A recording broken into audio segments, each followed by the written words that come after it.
Fréquence Première, Véronique Tiberghien. Thierry de Soif est avec nous. Homo Imitator, la surprenante histoire du biomimétisme, c'est paru aux éditions Jourdan. C'est disponible à tout lecteur, même les moins scientifiques, puisque vous avez cette façon de vulgariser et de parler de ce qu'est le biomimétisme, avec beaucoup d'exemples aussi, et beaucoup de choses qui sont proposées dans l'ouvrage. Je voudrais donc revenir sur le message que nous a envoyé Roger de Malmedy. En parlant du biomimétisme, c'est non seulement écologique, mais est-ce qu'on ne pourrait pas copier aussi la nature et faire du biomimétisme social et pacifique? Si tout le monde se comportait par exemple comme on le fait dans une fourmilière, il n'y aurait plus de guerre. On peut aussi parler de la coopération qui existe dans les ruches, etc. Est-ce qu'on pourrait imaginer un biomimétisme social? Écoutez, je peux faire référence ici à un autre ouvrage de mon ami Gauthier Chapelle qu'il a fait avec Pablo Servigne. Ils ont sorti un bouquin qui s'appelle « La coopération, l'autre loi de la jungle ». Là, ils en parlent effectivement. On pense toujours que la loi de la jungle, c'est la compétition.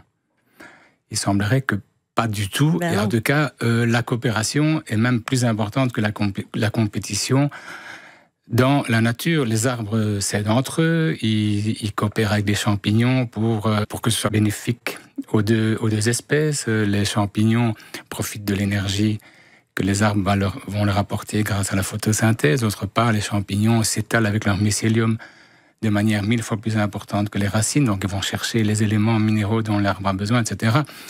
Les arbres s'aident entre eux, les vieux arbres aident les jeunes, etc. Il y a une espèce de coopération au sein des espèces, mais aussi entre les espèces. Effectivement, si on peut s'inspirer de ça pour faire moins de compétition et plus de coopération, mais ça doit commencer à l'école. Je veux dire, c'est qu'on arrête de vouloir être premier de classe, absolument. Enfin, je crois que c'est un peu en train de disparaître, ce genre de compétition dès le plus jeune âge, mais c'est la plus mauvaise voie à suivre, je veux dire. Le livre s'appelle « L'entraide, l'autre loi de la jungle ». Voilà, c'est ça. Qu'il a écrit avec Pablo Servigne. C'est un livre qui date de 2017, donc c'est très récent également. Alors on va quand même essayer de terminer, et je ne pense pas qu'on a été pessimiste, mais beaucoup de nos auditeurs se posent des questions en se disant « Oui, mais bon, alors, finalement, on fait quoi ?» Il y a quand même de l'espoir, parce que vous l'avez dit aussi, il y a beaucoup aujourd'hui de personnes qui s'intéressent réellement au biomimétisme, qui se plongent dans la recherche. Il y a déjà des choses qui existent, mais qui ne sont pas forcément connues du grand public ou en développement, en tout cas pour le moment. Il y a eu un vrai changement à un moment donné quand même. Il faut maintenant que ça percole. Mais je pense qu'aujourd'hui, il y a une certaine prise de conscience sur l'urgence de faire quelque chose. Alors, chacun à son niveau, on a envie de faire quelque chose. Je veux dire, moi, je ne suis pas ici pour donner des conseils. Moi, dans les actes que je pose aujourd'hui, c'est notamment parler de tout ça pour que les gens soient le plus au courant de tout ce qui existe. Donc, c'est absolument un domaine passionnant, en plein développement. Mais je voudrais quand même dire une chose.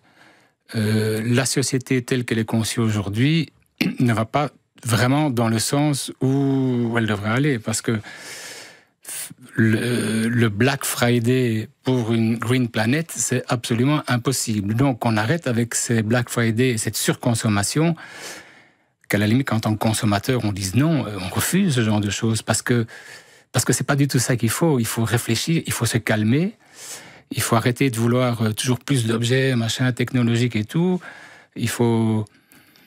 La surconsommation, c'est la pire des choses aujourd'hui. On peut faire des choses, des objets biomimétiques ou des systèmes biomimétiques, c'est très bien, mais il faut d'abord changer notre rapport à la consommation. Et on sait que la pollution ne vient pas spécialement des consommateurs, parce que les grands groupes industriels disent toujours oui, c'est le consommateur qui veut.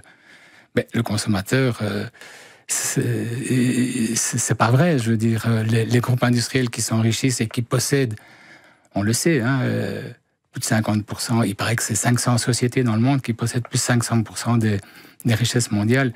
Tout ça n'est pas normal. Et c'est elle qui devrait montrer l'exemple et arrêter de produire en polluant, etc., etc. Et on parlait de la compétition. Quand il y a le feu dans la savane, il y a coopération et plus de compétition, même entre les animaux les plus féroces et les plus faibles. Il n'y a plus de compétition dans ces cas-là. Quand il y a des catastrophes, on coopère. C'est pour ça que je dis toujours, ce serait bien sur la planète qu'on soit attaqué par des extraterrestres. On se mettrait tous ensemble pour se regrouper face à un ennemi. Pas à Noël, hein. Pas à Noël. Des trucs à faire Noël, ne nous attaquez pas à Noël. Non, mais bon, on préfère se taper dessus, et je veux dire, on perd du temps, là. Avoir une cause commune. On a une très belle cause commune, et je pense qu'on devrait en profiter, justement, et qu'il y en a déjà beaucoup qui en profitent, heureusement aussi. Homo imitator, la surprenante histoire du biomimétisme, c'est paru aux éditions Jourdan. Merci Thierry Deschoff d'être venu dans notre émission pour nous en parler.